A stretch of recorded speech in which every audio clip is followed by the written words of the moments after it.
Good morning to everybody in this side of the world. Good evening for those in the United States. This is Rabbi Shapira. I wanted to make this final brief video from Indonesia before heading out. This is going to be my very final update for everybody here out of Indonesia. So I know many of you have seen some of the things that took place here over the last few days. It's actually, I just spoke to that on Pastor Matt. I think it's perhaps one of the greatest outreach trips in the history of Ahavat International. What has been able to achieve here in Indonesia, and we're in a very Muslim country, strong Muslim country,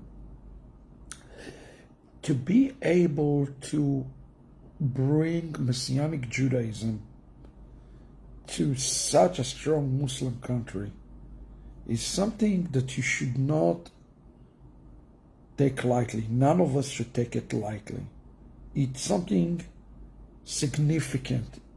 These 7 days, I don't think I slept one night through night. It was a significant effort.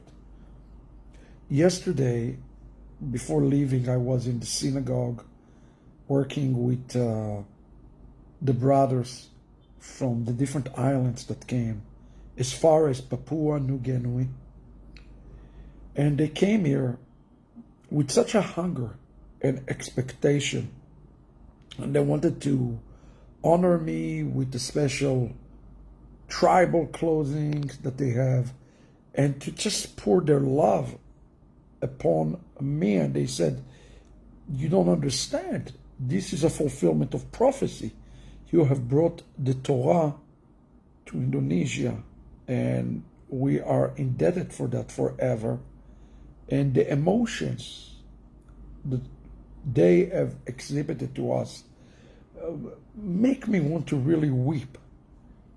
We went yesterday to a city named Bogor, which is about 50 kilometers away from Jakarta. There used to be, before 2020, another Messianic synagogue there. But during the pandemic, the building was completely destroyed. We've decided to take upon ourselves this mission, Pastor Matt, and assess the project. It's about $20,000. I don't know how we're going to finance it, but in 2057-84, I should say, we're going to finance this project for them. I am publicly committing to this, and I want you to hear me. It is because the people are so hungry and so humble and so much ready to fulfill Zechariah 23 and to grab the tzitzit of the Jew that we have to respond. Yes, Steve, you are absolutely right. It's not an easy country, especially as you come here as a Jew. It's more difficult. The interesting thing is the person who brought the Torah for me, he's a former Muslim, high-level Muslim, who found the Messiah. He had agreed to make a video with me and to share his journey from serious Islam to Christianity to the Messianic walk. It's absolutely amazing. We're going to release this video to you over the weekend. But I want to tell you something. The burden that I am feeling for those people, it's hard for me right now not to cry, actually. It's very difficult for me.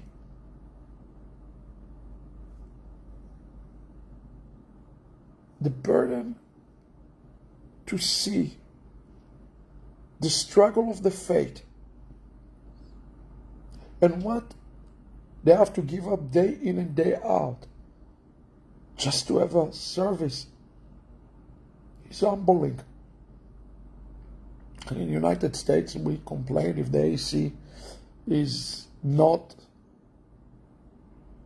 high enough or low enough, or the chairs are not comfortable. And here we are potentially risking even our own life. Yesterday there was a song they sang, Yeshua, you're so sweet. And when they started singing it around us, there were 2 or 3 mosques calling for the prayer. And wow, it was so real. It was so real to hear the voice of Jacob and the voice of Esau contending with one another. And I remember the passage in the Talmud that says that when Jacob prayed, Esau will silence himself. When Jacob prayed, Esau have no power. All the power is taken from Esau. And make no error, make no mistake, what we are dealing with here, it is a race. I don't have any other way to describe it. It is a race for neshamot, because Mashiach return is imminent. We went to Bogo and we saw the condition, but at the same time, the people, they're not standing like beggars say, give us something, give us something. No. They're proud people. They're people who are working with less and teaching. It was very special.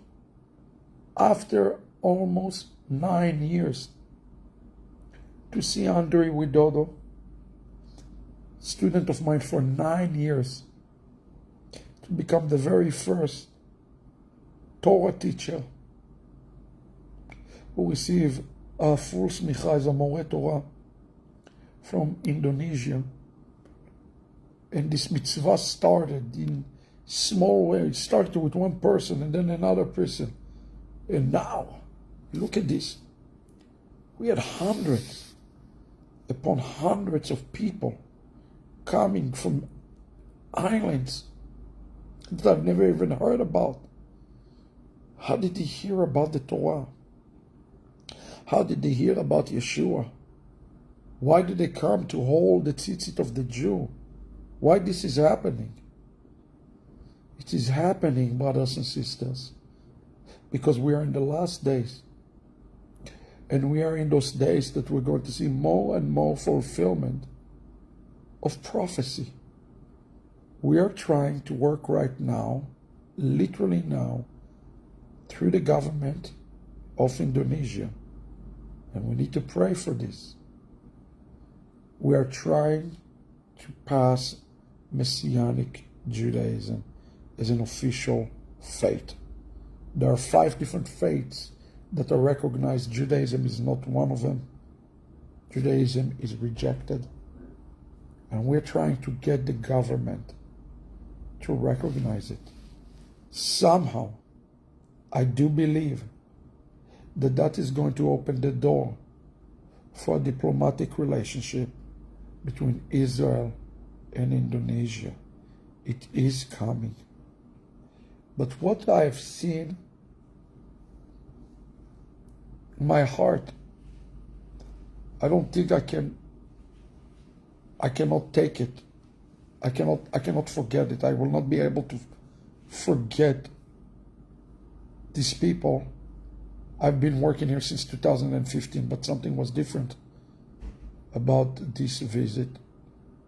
It's Shaul who says in the Igeret to those in Rome, I am indebted to the Gentiles.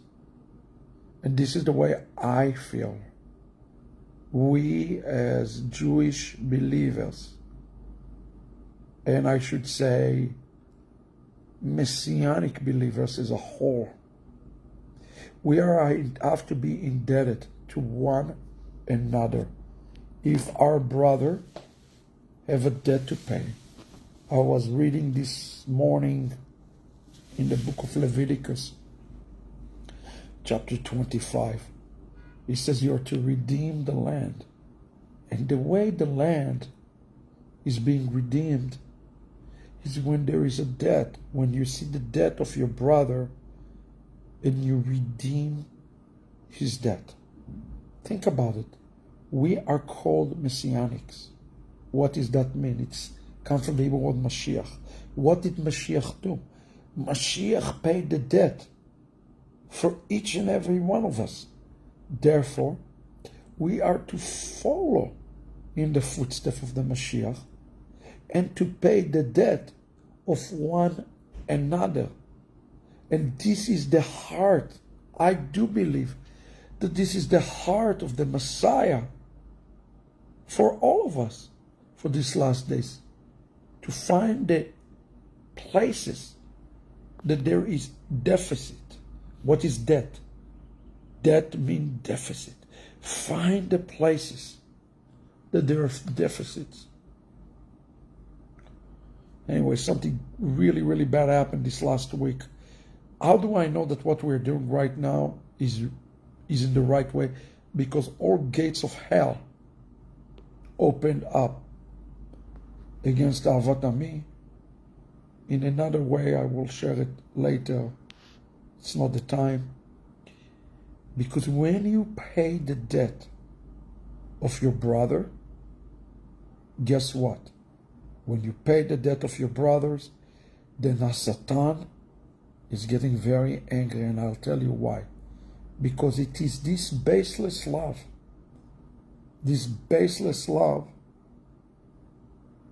that prompting and ushering the coming of the Messiah. Yesterday, Pastor Matt says to one of our leaders, show me the building. He was almost reluctant. You know why? Because they don't want to burden us. But guess what? I think this is where we have to be spiritually sensitive in those last days. Find the deficits. Find the places in the world that require tikkunim and bring the tikkunim there. This was an historic tikkun. Historic tikkun, what is happening here. To hear about Muslims, devout Muslims, who now carrying the Torah into their country and experience the miracle like Moshe Rabbeinu parting Red Sea. Guys, you're going to listen on our YouTube channel when I release it. He allowed me to release it. You're going to understand that number one, the Torah is supernatural. We have experienced supernatural miracles. The mother of all miracles was bringing the Torah here. They could not be. They wanted to rip it to pieces. But something stopped them. What was this something that stopped them? Was it Hashem and his malachim? Or was it the act of faith of the man of God who fasted for I don't know, for several days? I would like to suggest to you that it's a little bit of both. We act in faith, and Hashem in return go in the power of the signs and wonders and miracles. And the enemy does not want it to happen. But the Torah was here. And then he said to me, you know, we are more than 100% full. More than 100%. Guess what? It says in the book of Acts that the word of the Lord has been published out. And it came out and expanded. It has expanded this week dramatically to islands that I've never even heard about, to places that they have tribals, you know, They have in one place, in one island, they have 1,000 languages. I want you to think about what I'm telling you. They have 1,000 languages in one island. Somehow, it's being unified right now because they're learning about the Torah. What is happening? The reversal of the generation of the flood. I wanted to pray. We're ready to be tested. I really expect Hasatan to try to probably take out Ahavat Ammi or take out me. I am anticipating that. Why? Because we are becoming a threat, a real threat. I want you to remember this video I'm making right now. A real threat. When you become a real danger, when you're sitting in your home, when you're passive, nothing will harass you and attack you because you're contained. But in Isaiah 51, it says, and in the Isaiah 54, this last parasha, he's speaking about us being broken out and broken through, expand and enlarge our tents. Any time that you stretch and you stretch others, the enemy get angry. And right now, the nation is being stretched. The Messianic are being stretched. We launched a yeshiva here, and you should know, I'm not saying it to brag, but every penny is going back to the work on the ground here. It is necessary. It is necessary, and it is something we do because it's the burden and the yoke that we have to help the people carry. And it's a yoke that cannot be carried by one individual. Some people think, wow, it's so great to be Rabbi Shapira, to go all over the world and to see the things and to teach the things and get all the fame and recognition. Brothers and sisters, I'm going to tell you something. Don't be envious at me. To be in my position as a spiritual head of so much work is such a heavy weight. It's such a heavy burden that every night that I go to sleep, I have to think about somebody. And that's the way the rest of my life is going to be. When I go to rest, when I go to sleep, I'm thinking about Indonesia, I'm thinking about Malaysia, I'm thinking about Sri Lanka, I'm thinking about Africa, I'm thinking about Dominican Republic. You know why? Because the burden that they have to be my burden. This is what Moshe Rabbeinu teaches us, that the burden of the people have to be carried for us. I'm not asking you to give money today. I'm not asking you to do anything. I'm asking you to take the burdens of those around you. Look around our world today and look around the body of Messiah. And what you're going to find out is the burden is great and mighty, and we cannot win it alone. Doesn't matter how great you think you are, you cannot win it without a community. And this is what my heart is to build this global network 90 people were able to support this Torah revival. Praise God. They're not Indonesians.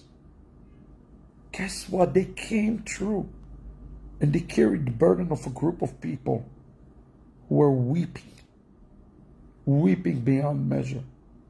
I'm yet to release to you the final thing that happened when hundreds and hundreds of Gentiles got under one tzitzit. I will release this video to you when the Lord tell me I can. I want to leave Indonesia safely first, and I hope you understand that. So what do we take from this? This week we are in Parashat Ki Tavo, and we have to understand the timing of Ki Tavo. Where we are right now, prophetically, on God's calendar, is we are very nearing to the Ki Tavo. The Tavo is the entry into the final stages of Geulah.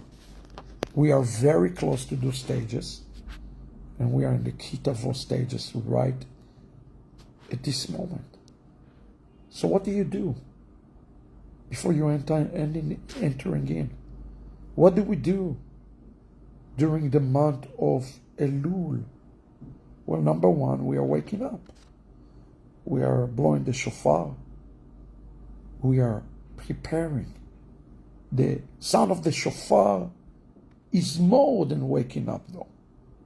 It is also come from the word leshaper, to improve, to go the extra mile, to go to an extra distance, to stretch yourself a little bit further, and ask yourself the question today: have I been stretched to the maximum of my capacity? Am I walking in my fullness? This is part of the Ki Tavo, is to stretch yourself in all aspects of your life. And I'm challenging you during the month of Elul right now to truly look for the opportunity to stretch yourself. Stretch the sukkah, stretch the tabernacle, stretch the mishkan, and do this work. And it's not easy. You know, if you do stretching, you know what I'm talking about. The last thing we want to do is to stretch, right? But it is necessary. It is necessary for all of us to stretch. And what you're going to find out is when you stretch one part of your life spiritually, the other side will be stretched as well. Look at this. This week, we have been in Indonesia. In 2 hours, I'm heading to Sri Lanka to open the very first synagogue ever, Messianic synagogue in the history of the country. It's history. How did it happen? It's because we provoke each other to be stretched. Indonesia saw what Sri Lanka doing. Sri Lanka see what Indonesia doing. Indonesia see what Malaysia doing. Malaysia see what Philippines is doing. And we are stretching each other. In the book of Hebrews, he said we are to spur one another.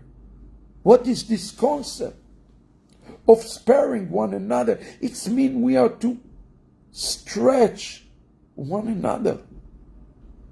Next month, Japan, Sri Lanka, Holland, France, Korea. Brothers and sisters, this is the revival that in my lifetime, I've been praying for this. And I know it is hard if you're in the Western Hemisphere to comprehend what I'm telling you.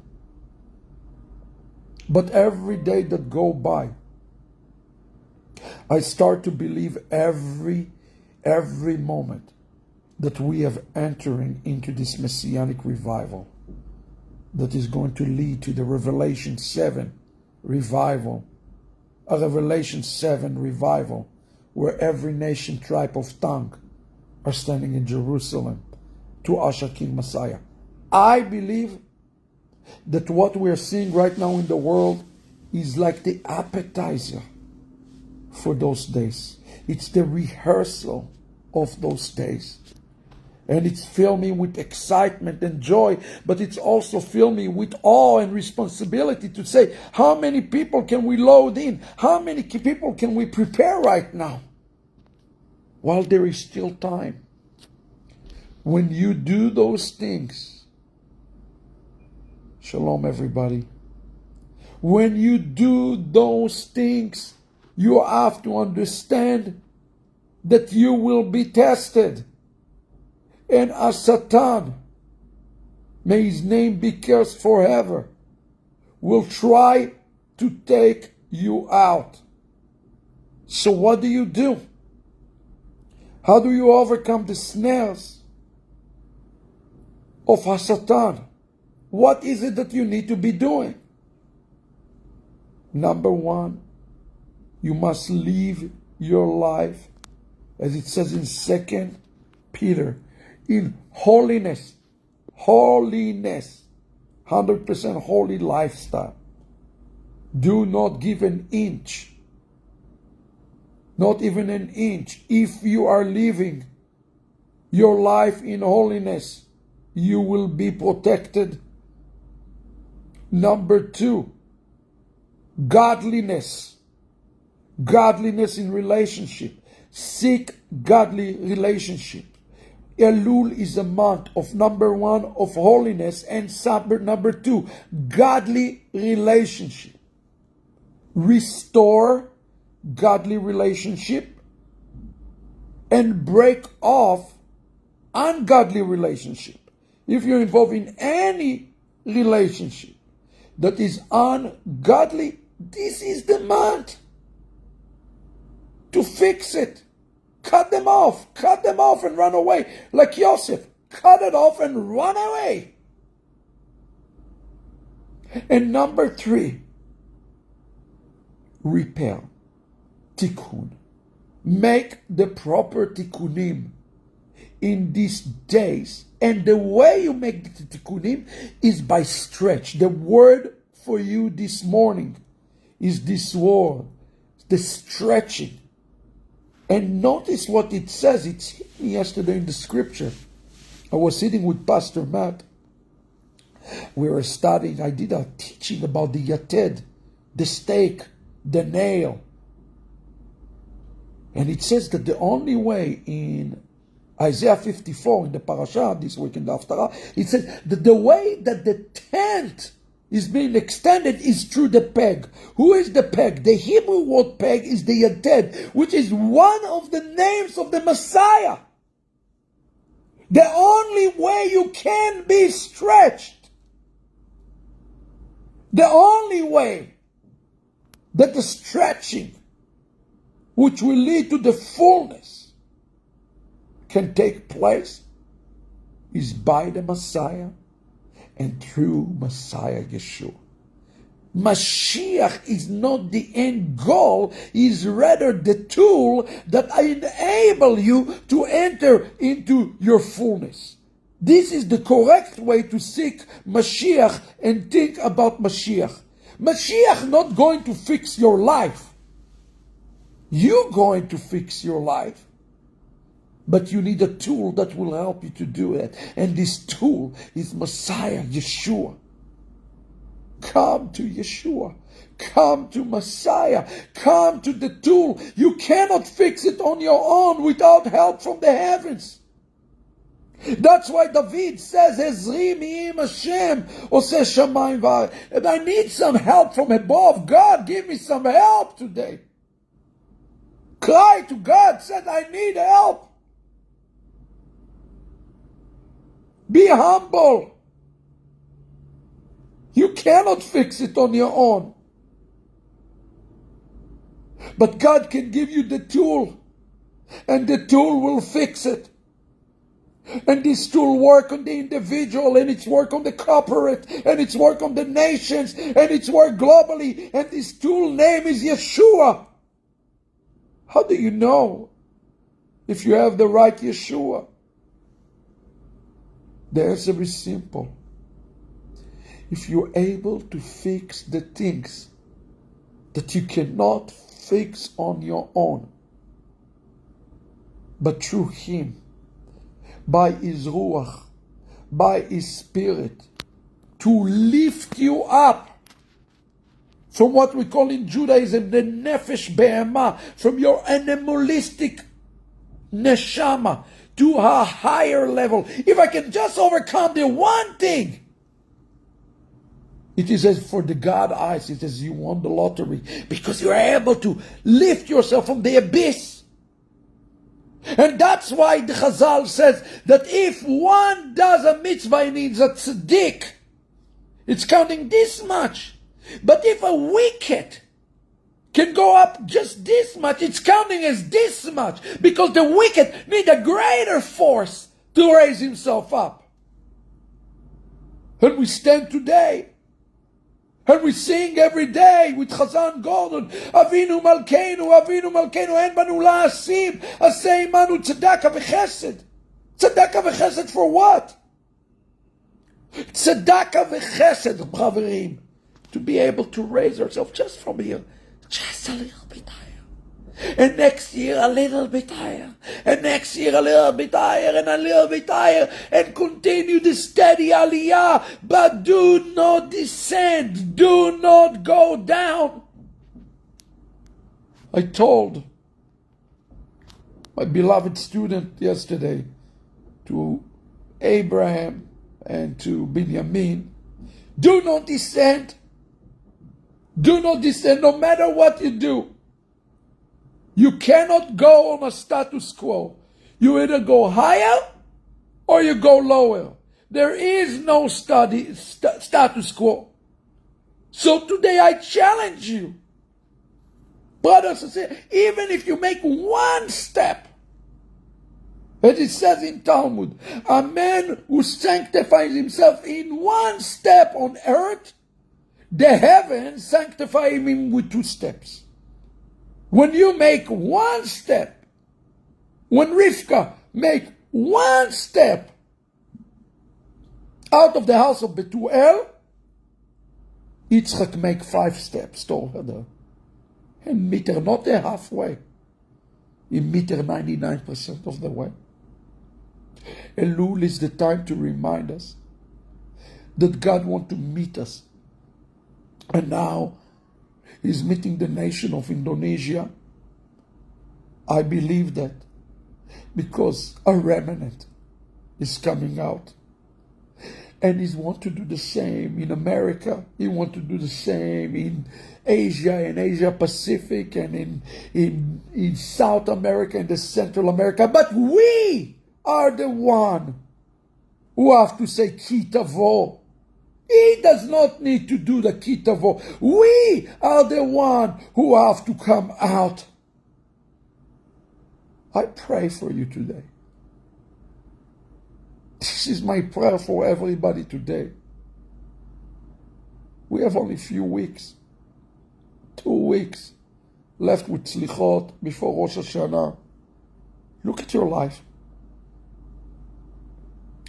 Look at your life and say, one area in my life that I need to step up and come out. One thing, and you have to be honest. We all have the one thing we have to come out and come into. You see, if there's just coming out, if there is just uprooting and there is no engrafting, we have done nothing. So many people say, well, I'm leaving Christianity. I'm coming out of Christianity. Okay, that's great. But where are you going to be engrafted into? Where are you coming into? And brothers and sisters, that is an important question. It's equally important to know where you're engrafted. It's more important even to know where you're engrafted than when you pulled out for. Just because you leave something behind, you need to know where you're heading to. Ki Tavo. You are heading into the meeting with the King of Kings. You are heading into a meeting with the Lord of Lords. You are heading into this time. We all are. And when the Ki Tavo occurs, there is a judgment. And there is a judgment upon everybody. The righteous and the wicked and the mediocre. Everybody. So what do we do today? Remember, the Lord will give you a chanina, a prohibition. If He can just see you raise up just a little bit, just a tiny bit, He will ransom you through His Son Yeshua. But it is you who must make this ascension up today. I pray upon all of us 2 weeks of ascensions, Aliyah, Tikkunim, Maasim, Avodah in those days. And no matter where you are, think about it. What grace He had upon Indonesia this week. Why? They are low, but they rise up just a little bit. And God says, you have won the lottery. What did He tell this servant of the Lord, Shibna? I will take you down from the highest of places. Don't think you're so high that He cannot bring you down. He can bring you down even the highest of the highest. Because there is only one Lord. Let us get ready, friends. And let us ascend in humility in these last days. God bless you, everybody. And what an amazing moment for Indonesia. The next update will be from Sri Lanka, wishing everybody in the United States and the Western Hemisphere Laila Tov. Shalom, everybody.